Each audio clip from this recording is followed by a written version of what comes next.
मेरे एक और नए वीडियो में आपका स्वागत है। साथियों, आज हम बात करेंगे अभिकारक और उत्पाद के बारे में, जो कि समीकरण को संतुलित करने और असंतुलित करने के लिए बहुत इंपॉर्टेंट है। तो चलिए वीडियो में बिना देरी किए हुए वीडियो स्टार्ट करते हैं। यहाँ पे मैंने समय बचाने के लिए पहले से ही लिख दिया हूँ। देखिए यहाँ पे अभिकारक लिखा हुआ है। क्या लिखा हुआ है? अभिकारक। और यहाँ पे लिखा है उत्पाद। आपको वीडियो स्टार्ट करने से पहले आपको एक बात बता दूं कि जो उत्पाद होता है इसका दूसरा नाम होता है प्रतिफल। उत्पाद कहिए या प्रतिफल कहिए, बात एक ही है।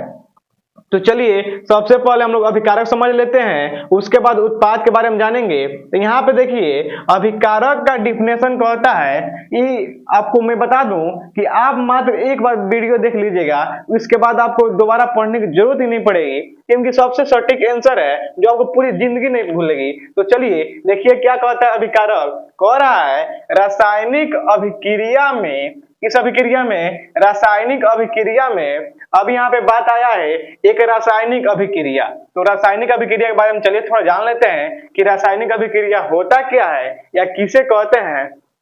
तो बोलेंगे जब दो या दो से अधिक, आप लोगों ने पढ़ा भी होगा रासायनिक अभिक्रिया के बारे में। तो रासायनिक अभिक्रिया का डिफिनेशन क्या कहता है? जब दो या दो से अधिक पदार्थ आपस में संयोग कर या आपस में अभिक्रिया कर एक नए गुण धर्म वाले पदार्थ का क्या कहते हैं? निर्माण करते हैं। उसे हम लोग क्या कहते हैं? रासायनिक अभिक्रिया कहते हैं। क्या कहते हैं? रासायनिक अभिक्रिया कहते हैं। बहुत सारे इसका डिफिनेशन लिखा जा सकता है, तो आप लोगों को पता ही होगा। रासायनिक अभिक्रिया क्या बोलेंगे? रासायनिक अभिक्रिया में जब दो या दो से अधिक, क्या? जब दो या दो से अधिक पदार्थ आपस में अभिक्रिया करके एक नए गुण धर्म वाले पदार्थ का निर्माण करते हैं, तो उसे हम लोग क्या कहते हैं? रासायनिक अभिक्रिया कहते हैं। ठीक ना? आप लोगों को तो पता ही होगा। तो चलिए वही कह रहा है रासायनिक अभिक्रिया। अगर आपको रासायनिक अभिक्रिया समझ में नहीं आया है तो मैंने डिस्क्रिप्शन में लिंक डाल दिया है, जाके देख लीजिए। बहुत अच्छे तरीके से मैंने बताया है, उसको एक बार देख लीजिएगा, वो भी पूरी जिंदगी नहीं भूलेगा। ठीक ना? यहाँ पे देखिए कह रहा है अभिकारक में रासायनिक अभिक्रिया में भाग लेने वाले पदार्थ को क्या कहते हैं? उत्पाद कहते हैं। किस अभिक्रिया में? बस देखिएगा, एक समझ में आ जाएगा, दूसरी तरफ ऑटोमेटिक समझ में आ जाएगा। देखिए यहाँ पे लिखा है अभिकारक। अभिकारक में क्या बता है? रासायनिक अभिक्रिया में। किस अभिक्रिया में? रासायनिक अभिक्रिया में भाग लेने वाले पदार्थ को क्या कहते हैं? उत्पाद कहते हैं। क्या कहते हैं? उत्पाद कहते हैं। क्या बोलिएगा उत्पाद में? बोलेंगे रासायनिक अभिक्रिया में भाग लेने वाले पदार्थ को ही उत्पाद कहते हैं। क्या कहते हैं? उत्पाद कहते हैं। हो जाएगा ना? अब देखिए उसके बाद कह रहा है रासायनिक समीकरण में यह हमेशा तीर चिन्ह के बाईं तरफ होता है, यानी बाईं तरफ होता है। चलिए यहाँ पे मैंने एग्जांपल लिया है, चलिए समझाते हैं। यहाँ पे देखिए एक है C और एक है O2। क्या है? O2। यहाँ पे C का मतलब क्या हुआ? कार्बन हुआ। क्या हुआ? कार्बन हुआ। O का मतलब ऑक्सीजन हुआ। यहाँ पे मैंने दो तत्व लिया है, एक लिया है कार्बन और एक लिया है ऑक्सीजन। यहाँ पे देखिए C और O2, यहाँ ध्यान समझिएगा, C और O2 ये दोनों भाग ले रहा है कि नहीं ले रहा है? भाग ले रहा है ना? तो अब ना यहाँ पे जब दोनों भाग लिया है तो यहाँ पे एक नया तत्व, नया पदार्थ बना है जिसका नाम क्या है? CO2, यानी कार्बन डाइऑक्साइड। क्या? Carbon dioxide.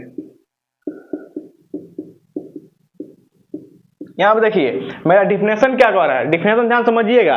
रासायनिक अभिक्रिया में भाग लेने वाले पदार्थ को उत्पाद कहते हैं। किस अभिक्रिया में? रासायनिक अभिक्रिया में भाग लेने वाले पदार्थ को उत्पाद कहते हैं। रासायनिक समीकरण में यह हमेशा तीर चिन्ह के बाईं तरफ होता है। यहाँ पे मैंने एक एग्जांपल दिया है C प्लस O2, यहाँ पे बन के क्या तैयार हुआ है?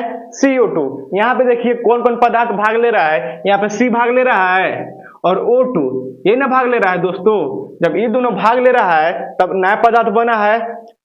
क्या बना है? CO2। तो मेरा डिफिनेशन क्या कहता है? रासायनिक अभिक्रिया में भाग लेने वाले पदार्थ को उत्पाद कहते हैं। तो रासायनिक अभिक्रिया में कौन कौन भाग ले रहा है? C plus O2। तो ये मेरा क्या हो जाएगा? अभिकारक हो जाएगा। ठीक ना?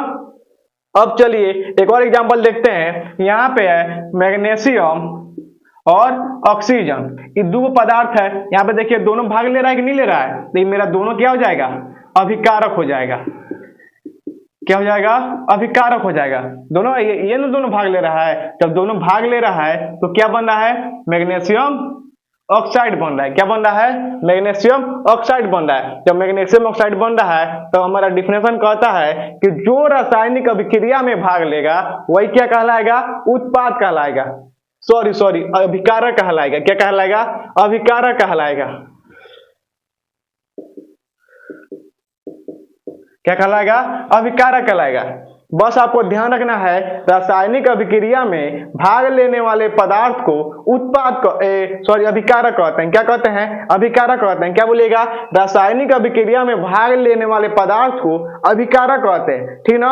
यहाँ पे देखिए दोनों ही भाग ले रहा है, तो ये दोनों मेरा क्या हो जाएगा, C+O2 क्या हो गया, अभिकारक हो गया। इसमें कौन कौन भाग ले रहा है, मैग्नीशियम ले रहा है और ऑक्सीजन ले रहा है, तो ये दोनों मेरा क्या हो गया, अभिकारक हो गया। ठीक ना। अब देखिए कह रहा है रासायनिक समीकरण में यह हमेशा तीर चिन्ह के बाईं तरफ होता है। आप लोगों को पता होगा ये वाला कौन हाथ है, मेरा दायां हाथ है, ये वाला कौन हाथ है, बायां हाथ है। तो कह रहा है यहाँ पे देखिए तीर चिन्ह है, ये वाला है तीर चिन्ह, ये वाला है कि नहीं है। तो कह रहा है रासायनिक समीकरण में यह हमेशा तीर चिन्ह के बाईं तरफ, मानिए तीर चिन्ह है, ये मेरा हो गया दायां हाथ और ये वाला कौन हो गया, बायां हाथ। तो देखिए यहाँ पे यहीं पे ना है, दोनों यहीं पे ना है, जो तत्व क्या बोला जाता है समीकरण में भाग ले रहा है पदार्थ, यही ना है C+O2। तो तीर चिन्ह ये वाला हो गया, तो तीर चिन्ह के दायां तरफ ही हाई वाला है और बायां तरफ ई वाला है। तो यहीं पे देखिए वही कह रहा है रासायनिक अभिक्रिया में यह हमेशा तीर चिन्ह के बाईं तरफ होता है। समझ में आ गया आपको। चलिए इसमें देख लेते हैं, तीर चिन्ह यहाँ पे है कि नहीं है, दायां हाथ और ये बायां हाथ। तो देखिए यह हमेशा बाईं तरफ होता है। इधर देखिए ये ना बायां है, माने तीर चिन्ह ये हो गया, इधर वाला बायां और इधर वाला दायां। देखिए यहाँ पे बायां में है कि नहीं है ना। बस क्या बोलेंगे, रासायनिक अभिक्रिया में भाग लेने वाले पदार्थ को हम लोग क्या कहते हैं, अभिकारक कहते हैं। रासायनिक समीकरण में यह हमेशा तीर चिन्ह के बाईं तरफ होता है। हो जाएगा ना। चलिए अब एकदम अगला क्वेश्चन देखते हैं, उत्पाद। क्या, उत्पाद। आपको बताए हैं कि उत्पाद का ही दूसरा नाम क्या है, प्रतिफल है। क्या नाम है, प्रतिफल है। तो प्रतिफल कहिए या उत्पाद कहिए, बात एक ही है। कह रहा है रासायनिक अभिक्रिया के फलस्वरूप बने नए पदार्थ को उत्पाद या प्रतिफल कहते हैं। ध्यान समझिएगा, कह रहा है रासायनिक अभिक्रिया के फलस्वरूप बने नए पदार्थ को उत्पाद या प्रतिफल कहते हैं। सेम इसमें क्या हो रहा था, रासायनिक अभिक्रिया में भाग ले रहा था, इसमें रासायनिक अभिक्रिया के फलस्वरूप बन रहा है। तो क्या बोलेंगे, रासायनिक अभिक्रिया के फलस्वरूप बने नए पदार्थ को उत्पाद या प्रतिफल कहते हैं। रासायनिक समीकरण में यह हमेशा तीर चिन्ह के दाईं तरफ होता है, जैसे C+O2 CO2। यहाँ पे देखिए कह रहा है रासायनिक अभिक्रिया के फलस्वरूप बने नए पदार्थ को उत्पाद या प्रतिफल कहते हैं। यहाँ पे देखिए रासायनिक अभिक्रिया में दो भाग लिया है, यहाँ पे लिया कि नहीं लिया। जब भाग लिया है तो एक नया पदार्थ बना है CO2। यहाँ पे देखिए C लिया है भाग और O2 लिया है, तब दोनों भाग लिया है, तो यहाँ पे एक नया पदार्थ बना है कि नहीं बना है। क्या नाम है इसका, कार्बन डाइऑक्साइड। कार्बन डाइऑक्साइड, ठीक ना।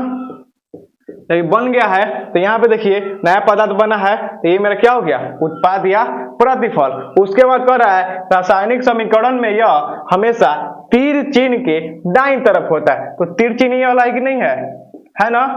तो ये हो गया बायां, ये हो गया दायां। ये दायां है कि नहीं है ना। तो ये मेरा क्या हो जाएगा, उत्पाद हो जाएगा। इसमें देखिए मैग्नीशियम है और ऑक्सीजन है।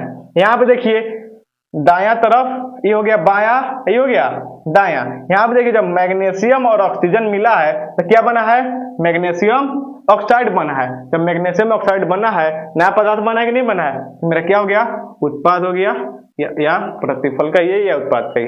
आई होप दोस्तों, आशा करता हूँ कि वीडियो आपको समझ में आई होगी। मिलते हैं नेक्स्ट वीडियो में, धन्यवाद।